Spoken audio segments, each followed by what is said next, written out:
are going on with our new series, The Weight We Carry. And this morning's title is, Who Put This on You? Who put this on you? Before we get there, let's just do our theme for the year. Our theme for the year is Stand Firm, Stand Fast. 1 Corinthians 15:58 NIV. Therefore, my dear brothers and sisters, stand firm, let nothing move you. Always give yourselves fully to the work of the Lord, because you know that your labor in the Lord is not in vain. Afrikaanse ou vertaling. Daarom, my geliefde broeders, wees standvastig, onbeweeglik, altyd oorvloedig in die werk van die Here, omdat julle weet dat julle arbeid in die Here nie te vergeefs is nie. Let's keep this in mind the whole time. Stand firm. Just a quick recap of last week. Last week we looked at unashamed. We looked at the different aspects of shame. And we saw that shame is one of the devil's most powerful weapons, for it destroys lives, damages relationships, distorts the way we think, and keeps us from God. Because the goal of shame, we said, is to destroy God's image in you. So if you are shameful, God's image in you, man, He's trying to destroy that. We also had a look at the root of shame, or the number one message of shame is, I'm not good enough. That's why you feel ashamed. I'm not good enough. Not thin enough, not clever enough. No, I'm not good enough. Then I shared a shame-breaking revelation with you. God knows everything about us. And He still chooses to love and accept us. And He desires relationship. He knows everything. He desires relationship. Then we quickly had a look at 5 things. Shame causes us to hide and conceal our true identity. What's the solution? Be humble and authentic. Just be you. See, in being you, you don't have to worry, oh, I must do this now, that you are just you. That is what attracts people to you. Number 2, what does shame do? It blames. Plays the blame game. Solution, we own our mistakes and receive forgiveness. Man up. Say, ek het verkeerd gedoen. I did wrong. Sorry. And go on. Number 3, shame causes us to numb the feelings we don't want to feel. Because you feel ashamed, you just block out all kinds of feelings. What is the solution? We must be honest with God and others about our feelings. Tell God, listen, God, I'm not feeling. He knows. You can't beat around the bush with God. You can't go to God and say, Lord, I'm so happy. And He knows you are not happy. So just come to Him and say, Lord, I'm not feeling well. This thing is bothering me. But Lord, you died on the cross of Calvary. Just be honest. And even with other people. Sometimes we just walk around and we just tell them, listen, I'm not in a good space at the moment. Number 4, shame robs us of our value. You are not as valuable as the next person. Solution, we remind ourselves who we are in Christ Jesus, more than a conqueror. And number 5, we said shame lies to distort our perspective on life. What's the solution? We stay grounded in the book of truth, in the Bible. Get stuck into the Bible and you run with that. So let's go on. Our main scripture, Romans 8:1, Amplified Classic, says, therefore there is now no condemnation, no adjudging guilty of wrong for those who are in Christ Jesus, who live and walk not after the dictates of the flesh, but after the dictates of the Spirit. And then the Passion Translation says, so now the case is closed. There remains no accusing voice of condemnation against those who are joined in life union with Jesus, the Anointed One. Man, what a scripture. Now, let's start. Have you ever had, and I know you've had, someone try to make you feel guilty based upon their personal convictions? Not even your own, they guilt trip you. So you end up with borrowed guilt. It's not your conviction, but they put you on a guilt trip. It's not a value that you hold on to or that's part of your life, but it's a value for them. And then like that one guy on the TV said, it's my way or the highway. So you get people like this. So, a couple of examples.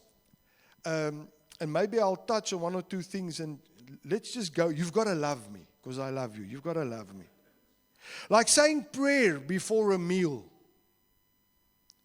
It's a good thing. But there's nowhere in the Bible a command that say we must say thank you for our food before we eat. We must be thankful, absolutely. Jesus, when he fed the 5,000, looked up to heaven and thanked God. Yes. But some people put their conviction on you. Oh, but jy nie voor jy eet nie. No, I pray when I buy the groceries. And my wife is a good cook. I don't need to pray. It's all right. Some people, you've got to pray. If you do it, awesome, because we thank God. But can you see what I mean? It's my conviction, but I make it, this is what, you've got to do that. Now you do that. And when you live under my conviction, you will only do this, what I want you to do, when you are in my presence. When you are not around me, you won't do it again, because it's not your conviction. So we guilt trip people. When I was growing up, now let's have a look at food first. You have people that's got a very, very strong opinion about what things you must eat and should not eat, and then you get vegetarians, and we love you. We really love you. So, and it's good. I mean, if you only eat blaartjies and tomaatjies and eitjies, God bless you. It's wonderful. But don't make that religion.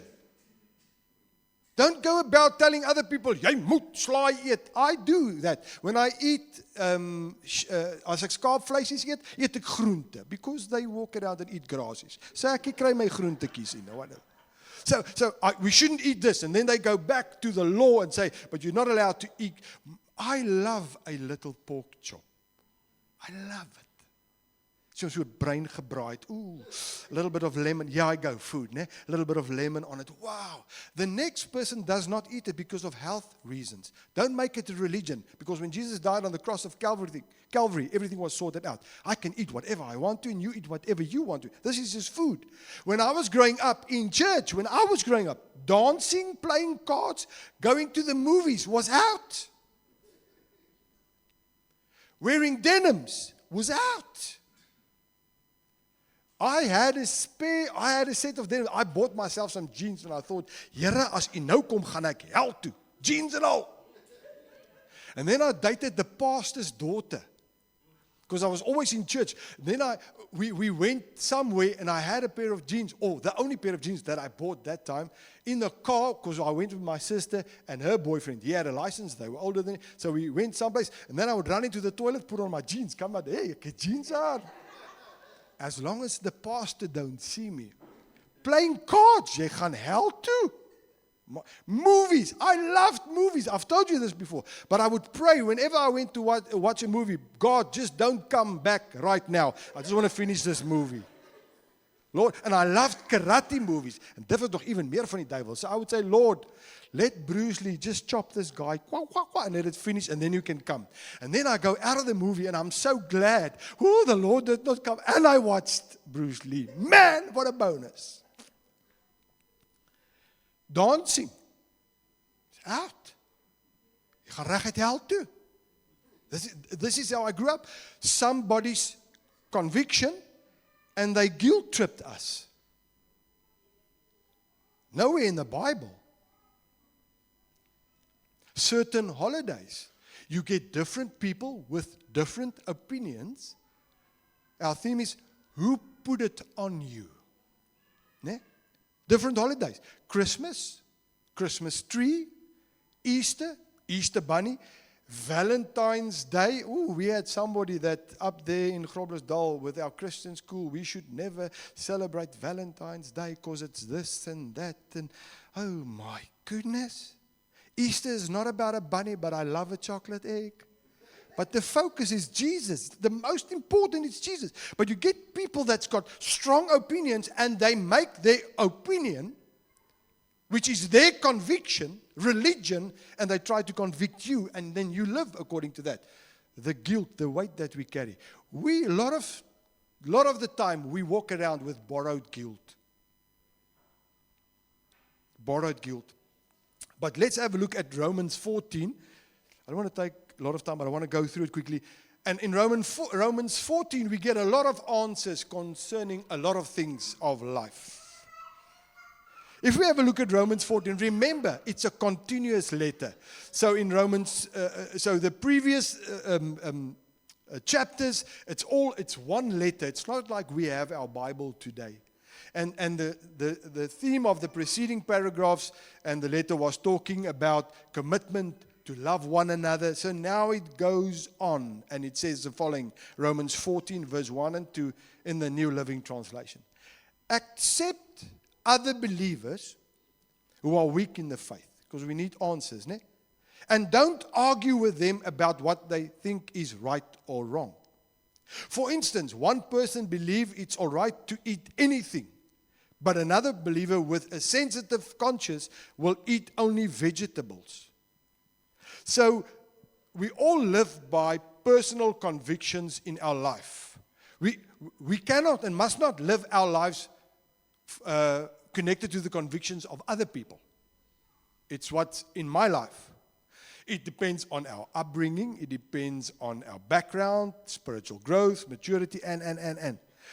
And then there are things that's wrong, but not necessarily in themselves wrong, but for me it might be wrong. And the Bible does not say there's no clear line, but for me it is wrong. For example, alcohol. Alcohol is not wrong because Jesus turned water into wine. And now you get this super religious people that said, but that wine was like druivensap. Nee, peanut. Go read the original text. The whole miracle was that Jesus could make wine that's supposed to take years to age to get to that kind of quality in an instant. Jesus turned water into wine. Paul told Timothy he must drink wine for his stomach. But the Bible does forbid drunkenness. Ephesians 5:18, New Living Translation. Don't be drunk with wine because that will ruin your life. Instead, be filled with the Holy Spirit. Galatians 5:19 to 21, New Living Translation. When you follow the desires of your sinful nature, the results are very clear. Sexual immorality, impurity, lustful pleasures, idolatry, sorcery, hostility, quarreling, jealousy, outbursts of anger, selfish ambition, dissension, division, envy, drunkenness, wild parties, and other sins like these. When I came to the Cape, I had to get used to the fact that wine is part of the culture. Now, I'm not educated enough, so I don't like the heavy wines. I know, I must still be educated and cultivated, whatever. Maar as ek 'n Cabernet Sauvignon in my mond sit, dan trek it's like I said, Lord, can't we use this stuff op pynstrippe? I mean, it's like my tande voel so as ek het gedrink het, so snaaks, so weird. And takes a sip of it and I go, Here help, you know. But then we get to the noble late harvest. Not even the Jerepico and stuff like that. Yeah, Swartland se Hannepoot. Ooh, because I'm a sweets guy. So I love sweet. But then I ran into some Edelweiss late harvest noble what, and I bought a bottle and I thought, ek gaan die bank breek. A small bottle, 375 rand. I thought, Here, no. But it was that nice. That's my kind of thing. But also, you can only like drink a little bit. So Anne and myself, we up in Groblersdal, we did a Skeppingsdoel cursus here in Woester in the Cape. We flew down. At the cell group that night, we had sop and wyn. I had to rappel the whole night, Here vergewe hulle. Because it was wrong for me. That's where I came from. And then I saw, hey, no. It's drunkenness. Because one person will have a glass of wine with their meal, and they enjoy it, and it helps your taste buds. I don't know how, but God knows that, but it helps your taste buds. And white is with fish and red is with meat. And the next person has grown up in an alcoholic, abusive house. And if you touch alcohol, they'll tell you, this is sappies van die duivel.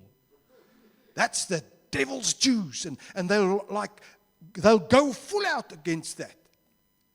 So now I can't convict them or make them see my conviction. No, you've got to drink a glass of wine every night, and they can't tell me you can't.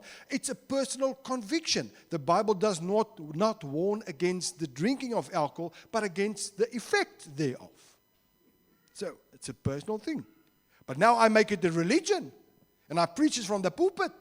If you drink, you're going straight to hell. And that places condemnation over somebody. And now I carry that weight with me. So if it's wrong for you, abstain. No issue. If it's wrong, abstain. But don't put your conviction on others. And don't let others put their conviction on you. We are all at different phases and stages in our Christian walk.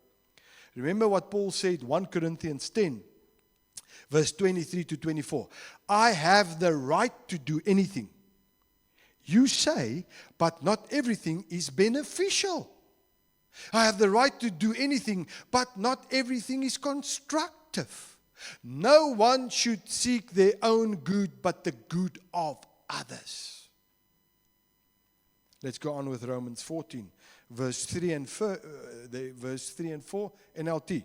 Those who feel free to eat anything must not look down on those who don't.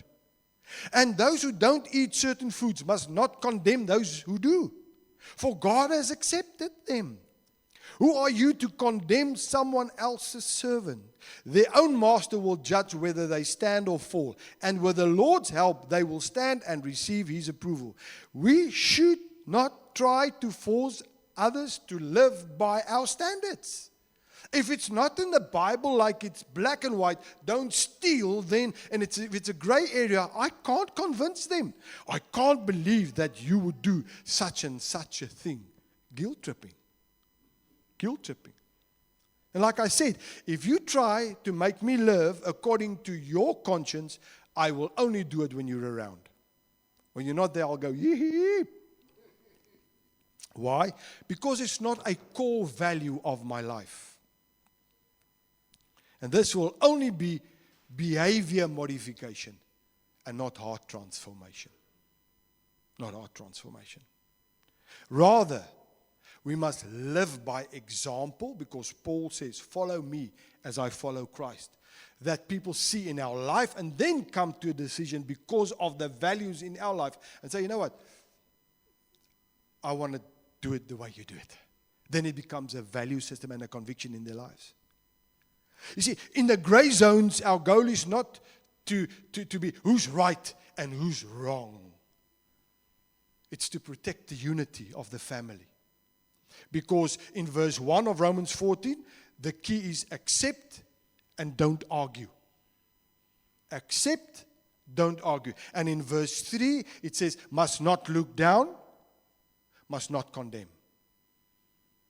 So I can be right. But is me in being right, is it hurting other people? And what do I get out of being right? Now I'm right. And so, what did you win? The lotto? Let's agree to disagree. Sometimes you've got to pick your fight. Dis nie 'n ding wat ewigheidswaarde het nie. So if it's your conviction to clap your hands while you sing, you do it. If it's not mine, don't tell me I'm going to hell because I don't clap my hands, and vice versa. But people make it religion, and you've got this burden that you carry. Let's agree to disagree.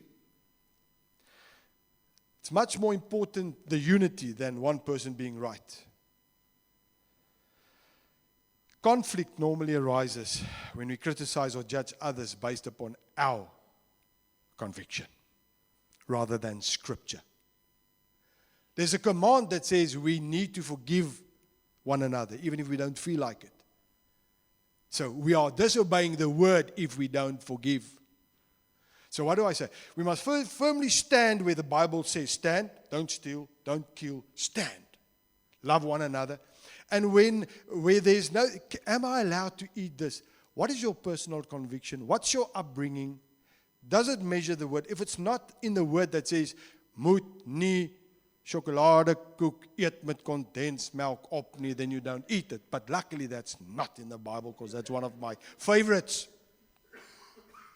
So the qualifier whenever we come together is this a personal conviction, or is it a biblical truth?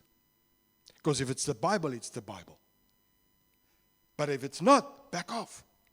Romans 14 verse 5. Let's go on. In the same way, some think one day is more holy than another day, while others think every day is alike.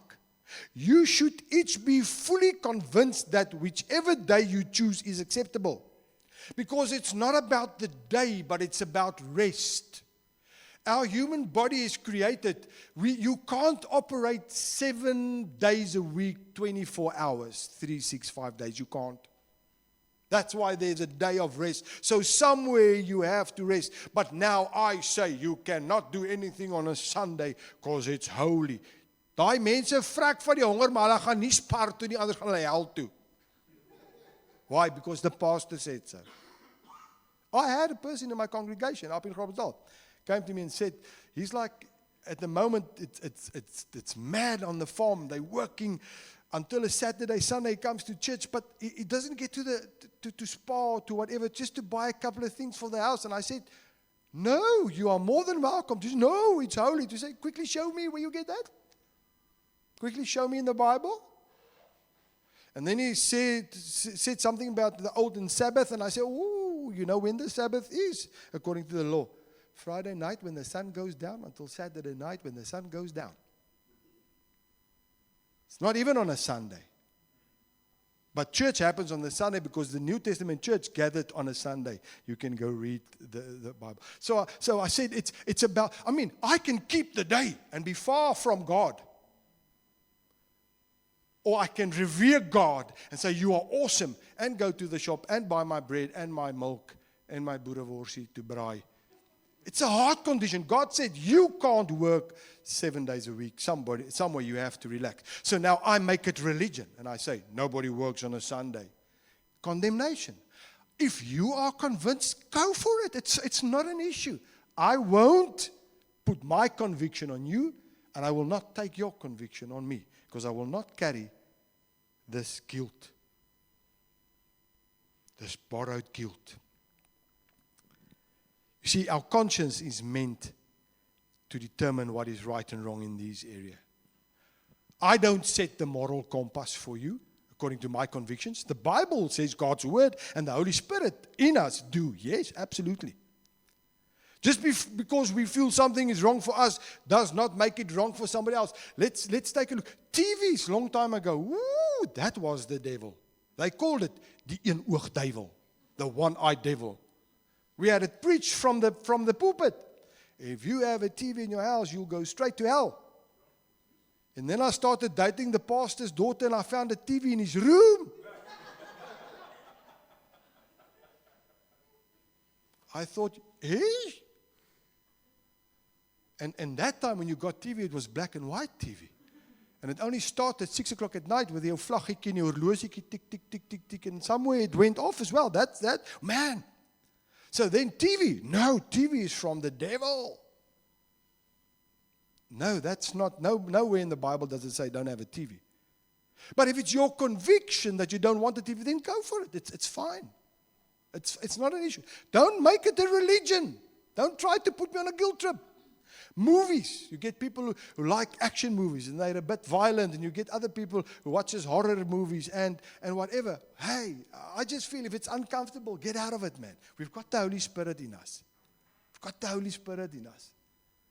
Music. Some only listen to Christian music. I was allowed only to listen to Christian music. Not in my house, but I was in church all the time. I loved the Lord. I was in the band and in Sona school, and I was wherever I could be, I was. And it was preached to us that you only listen to Christian music.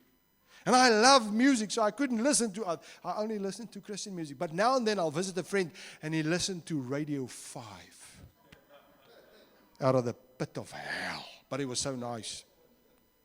So nice songs, and I listened a bit, and then I would, Here forgive me, please forgive me, Father, I've listened to Radio 5, and so you've only got to listen to this, and now I put my conviction on you. You feel condemned, not allowed to listen to any other music. The Bible doesn't say that. So, you see, for some, rock music is associated with alcohol, drug-filled days. It reminds them of their old man, so they don't want to listen. It's fine. But if you listen to a little bit of rock music, hey, they are not supposed to condemn those who do if they don't listen to it. It's so easy just to take somebody else's condemnation upon you. We just give it a religious jacket. It's so Christian baadjie.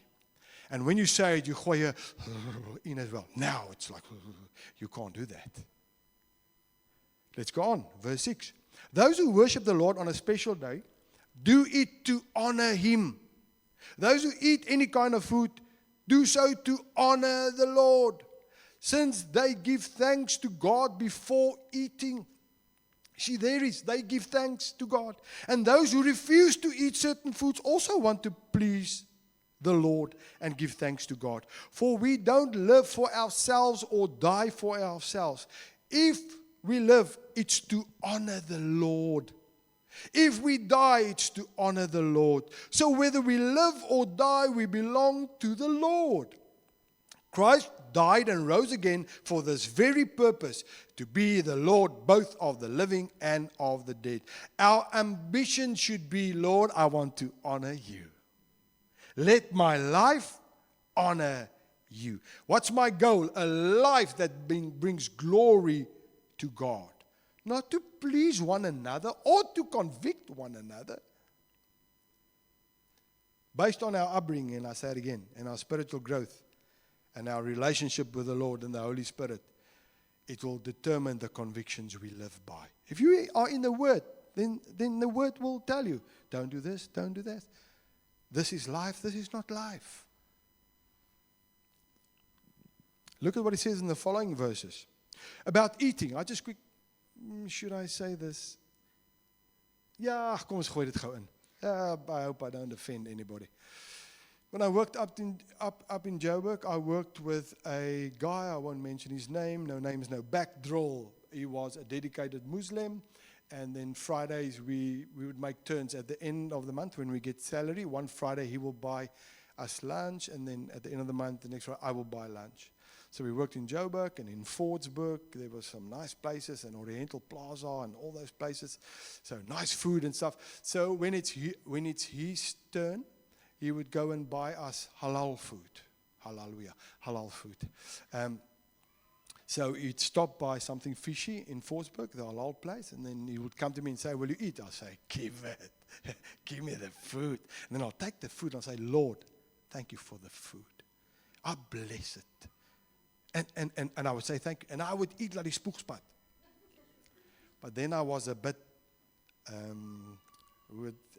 opsetlik. What's that in English?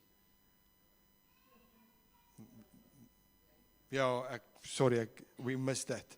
I was on purpose. I would, when it's my turn, go buy food that's not halal. There was no leerlik seker vir my nie. Because I said, when we met one another, he said, don't ever try to convince me to go over to Christianity, and I will never try to convince you to be a Muslim. I said, hey, for away. So then I thought the food thing will help me. So when it's my turn, I bought food that's not halal. And then I would give it to him. And he wouldn't eat it. And I'd have 2 lunches. So I scored, and I said, can you see that my God is bigger than yours?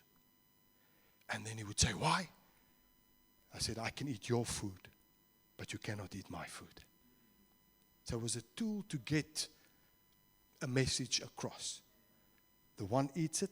I don't say you've got to do this. And I mean, ek het al klaar gesê, sorry Here vir die manier hoe ek gedoen het. But so, nee. Let's go on, verse 10. So why do you condemn another believer? Why do you look down on another believer? Remember, we will all stand before the judgment seat of God. For the scripture says, as surely as I live, says the Lord, every knee will bend to me, and every tongue will declare allegiance to God. Yes, each of us will give a personal account to God. So let's stop condemning each other. Decide instead to live in such a way that you will not cause another believer to stumble or fall. God is the ultimate judge. We are not the morality police. You just get these kind of people. Ons moet hulle nog net 'n badge en 'n hoed gee. They just decided they are the morality police. Our responsibility is not to use our freedom to cause others to stumble. Because what is freedom for one might be bondage to another person. So we have to realize that our life is not our own. When He's the Lord of my life, He's in charge of my life. He's in charge of my life. We are a people of influence. Let's go on, verse 14. I know and am convinced on the authority of the Lord Jesus that no food let's read Romans. That no food in and of itself is wrong to eat. But if someone believes it is wrong, then for that person it is wrong. What is wrong for me might not be wrong for you. Let's go on, verse 15. And if another believer is distressed by what you eat, you are not acting in love if you eat it. Don't let your eating ruin someone for whom Christ died. Then you will not be criticized for doing something you believe is good. So, my love for others trumps my liberty and my freedom. My love for others. So love should be my guide. Oh no, but I'll just do whatever I want because I'm free and I'll just eat this and I will just do that. We place unity above our personal convictions. So we do whatever leads to peace. So if somebody stumbles because of a glass of wine that I drink, when I invite them to eat, then I won't drink the glass of wine. Vanna, you're a hypocrite. No, I'm not a hypocrite. Because my conviction is I don't feel condemned when I drink it. But my love for the unity and for somebody else trumps that. And it says, when you are here, I will take you in consideration. And my life will show you that a glass of wine cannot do anything when it comes to my salvation. And then when they walk with me, maybe in future they'll see that. And if they still don't want to do it, it's fine. It's fine. It's fine. We must do whatever leads to peace. Verse 1 Corinthians 10. Look at this. 1 Corinthians 10, verse 31 to 33. Almost done. So whether you eat or drink, or whatever you do, do it all for the glory of God. Don't give offense to Jews or Gentiles or the church of God. I too try to please everyone in everything I do. I don't just do what is best for me. I do what is best for others so that many may be saved. The goal is so that others be saved. I don't say, ooh, no, now I won't be able to eat anything I want to eat. No, not at all. When it gets to other people, Paul says, man, the saving of your soul is so important to me. I can skip a glass of wine now, or of a vark choppie, or whatever it is. So Paul is saying, if in using our freedom, we could cause a fellow Christian to be tempted or to go against their convictions, then we are not acting in love. Nee man, kom, jy kan dit doen, and eventually they do it and they go home and they're so condemned, they think they'll rather become Like, can you remember in COVID time with the vaccine? Wow. It tore families apart. Churches split. Because the one was under the conviction that they need to get it, and another was they should not get it. Nobody was right and nobody was wrong. If it was your conviction, you do it. But then we went, and I put my conviction on you. Oh, yeah, no, you must get it. Oh, no, you must never get it. Hey, now after all of that, we see a lot of things popping up and saying that daar's baie meer skade gedoen as what they would think and what. Hey, families were torn apart. Didn't speak to one another. Ons het hom gekry, jy het die jab nie gekry nie, ek het die jab gekry, whatever. Some people had to go overseas. They had to get it for their work. So they got it and their family said, oh, what you doing? Just personal conviction. I made it a religion and I condemned you. We have to stop thinking that our way is superior. The key is the stronger believer has to be attentive to the weaker ones in our family. Romans 14 verse 17 to 19, we're getting to the end. I've got 2 more slides here. For the kingdom of God is not a matter of what we eat or drink, but of living a life of goodness and peace and joy in the Holy Spirit. If you serve Christ with this attitude, you will please God and others will approve of you too. So then, let us aim for harmony in the church and try to build each other up. Our goal is to advance the kingdom, not our own agenda. I've got an agenda, I'm going to advance that. You see, the goal is for everyone to get up the mountain, not just some. And my goal is to help everyone grow and climb up that mountain. Let's end Romans 14, verse 20-23. Don't tear apart the work of God over what you eat. Remember, all foods are acceptable, but it is wrong to eat something if it makes another person stumble. It is better not to eat meat or drink wine or do anything else if it might cause another believer to stumble. You may believe there is nothing wrong with what you are doing, but keep it between yourself and God. Blessed are those who don't feel guilty for doing something they have decided is right. But if you have doubts about whether or not you should eat something, you are sinning if you go ahead and do it. For you are not following your convictions. If you do anything you believe is not right, you are sinning. That in verse 20, that stumble means to entrap, to trip up, to stumble, or to entice to sin. I must not entice somebody to sin by, no, but it's free. I'm going to do it. What is the message here? You see, if I've got a conscience, and I live, and I don't live what I believe, then it's wrong. I don't live. I believe it's wrong to drink a glass of wine. But because that guy, so I'll do it. But in my heart, I'm convinced that it's wrong. Then it's wrong for you. Don't do it. You don't have to do it. You must live. I mean, this is the thing. We must live what we believe. If it's your belief, then you live it. If it's Bible, we proclaim it.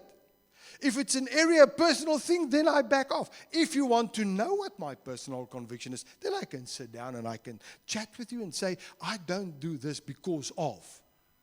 You remember the story of the meatloaf or something that was cut? The little girl came into the kitchen and the mommy was cutting some other thing she was making, cutting it, putting it in the pan. And then she said, Mama, why do you cut whatever the meatloaf? She said, no, I don't know. Oma did that. She said, why did Oma do it? No, I don't. Let's phone Oma. Oma, why did you do it? No, I don't know. My mom did it. Luckily, Oma Grootjie was still living. So they contacted her. Met haar gehoorstukkie en al. Oma Groot, why do you cut it? Oh, our pans was very small. We had to cut it to fit into the pan. Yet we do it today. We've got so big pan. We've got this piece of, we cut it off. Why? No, babe. It's the same here. Why don't you do it? Ek weet nie. Oh, you don't know? No. Somebody, it sounds like a good idea. Don't put your convictions on others. Don't allow others to put their convictions on you. Don't carry a weight that's not yours. I want to be free in Christ, but I can't because. So I want to ask you, who put it on you? Who put this on you? Go think. I want you to think about this and go home and ponder about it and have a look at your life and see, is there things in your life that we do just because of others? Or is it a personal conviction and it's biblical? I want to end by saying, let the Bible have the final say and be led by the Holy Spirit and live your life to the full. Amen. Let's stand. You're not designed to carry the load of other people. You're not even designed to carry the load that you carry because Jesus carried it on the cross of Calvary. We're designed to live the life that He wants us to live. Who put that on you? Who put this on you? Father, we come to you this morning and we are so grateful that you are our Lord, our God, our Savior, our Heavenly Father. Thank you that you don't put heavy things on us, that the load was carried on the cross of Calvary. It is finished. And now you say, live a life that's free in me. Let me be the Lord in your life. And live according to your convictions as you read it in the Bible, as you live your life. Lord, but we go and we find a thing that maybe we have a problem with, and then I make it a law, I make it religion, and I force it on other people. And this is not what should happen. A lot of us, we are living our lives with the convictions of others. Somebody put it on us, and now we live with that burden on our shoulders. We can't be free. We can't live like we want to do because of. This morning we come to you, and I pray, Holy Spirit, everybody that's watching this YouTube video, everybody that's listening to the podcast, that we will come before you and say, Lord, I just want to have a look in my own life. What is there in my life that somebody put on me?